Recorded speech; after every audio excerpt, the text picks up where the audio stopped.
everyone, and welcome back to the Medigap Show. I'm your host, Holly Cohen, licensed agent and founder of medigapcares.org, where you can go online and book a free Medicare session with either me or a member of my team to answer all your questions and discuss anything you need related to Medicare. Today, we're going to explore the importance of Medicare Advantage and Medigap and its impact on Medicare. But before we begin, make sure to hit that subscribe button and stay updated with all the latest information. Let's get started. So when Carol Berman first got enrolled in a private Medicare plan back in 2000, she was skeptical. She worried about the insurance company exerting too much control over her healthcare decisions.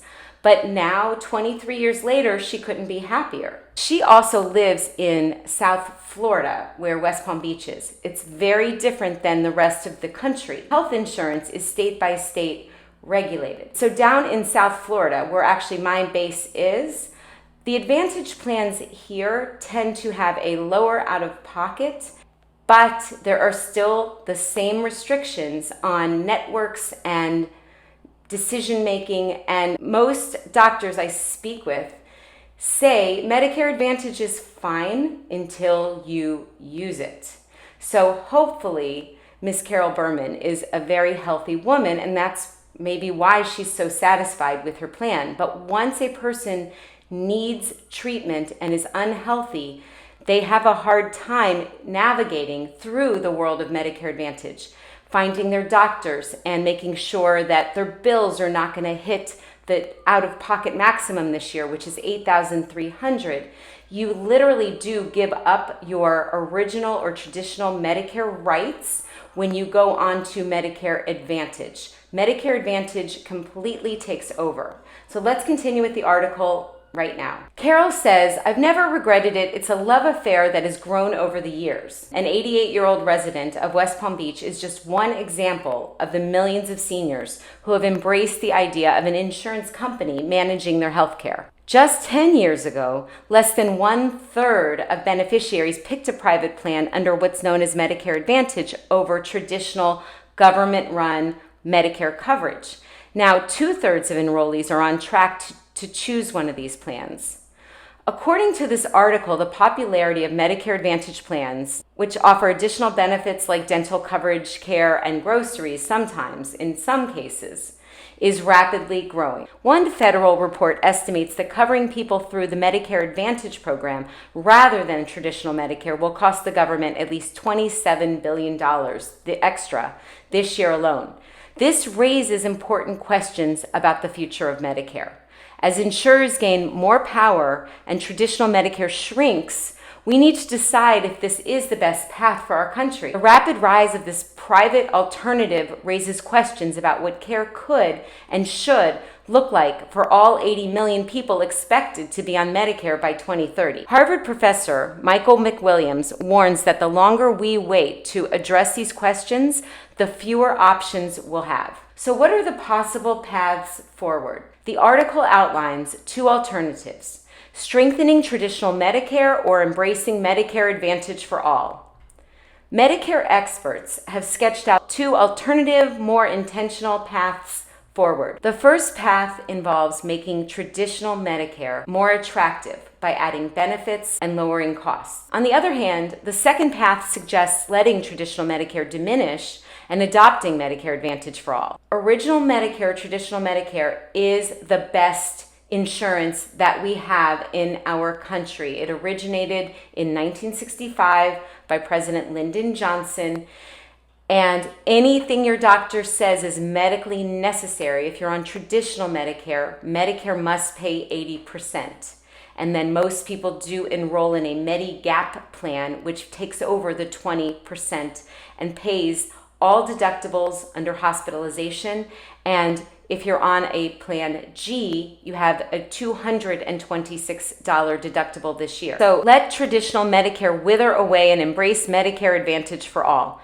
However, this option would require extensive regulation of private industry, which may be challenging to achieve because the insurers are publicly traded on Wall Street and are for profit. As policymakers tiptoe towards reforming Medicare, it's crucial that they make bold moves and address the hard questions about the program's future.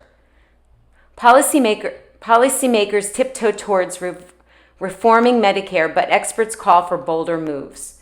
We must ensure that Medicare provides meaningful choices and effectively utilizes taxpayers' dollars. We need to make sure that whatever option people choose is an option that's going to address their health holistically and spend the Medicare dollar in the most effective way, Mina Seshamani said. The future of Medicare hangs in the balance. Will we strengthen traditional Medicare or move towards a Medicare Advantage dominated program? It's up to us to shape the path forward. We could wake up in 10 years to a Medicare program dominated by 2 or 3 private insurers who are overpaid and face very little competition to cut costs or improve benefits, Michael McWilliams said. Medicare Advantage plans work well for certain people. If you're on Medicare and Medicaid, it's a good program. It does provide extra benefits for you, and many times in your area, it depends on zip code, it can also offer you things like paying for utilities and groceries. But in that case, you have to be below the federal poverty level for a Medicare Advantage plan to really work well for you. If you can afford a Medigap supplement plan, it is the best coverage. It keeps you on traditional Medicare, which means anything your doctor orders for you, the decision is not up to a private for-profit insurance company that's publicly traded on Wall Street. The decision is up to your doctor, and it's a federal law if you're on traditional Medicare that Medicare must pay 80%. And if you've enrolled or are planning to enroll in a Medigap plan, or also called Medicare Supplement plan, that whole 20% is paid for, and your deductibles are also paid for, except if you're on Plan G, you will have, in this year 2023, out of pocket for the year $226. As I get older, and I have 3 children in their 20s, I want to see traditional Medicare there for the long haul.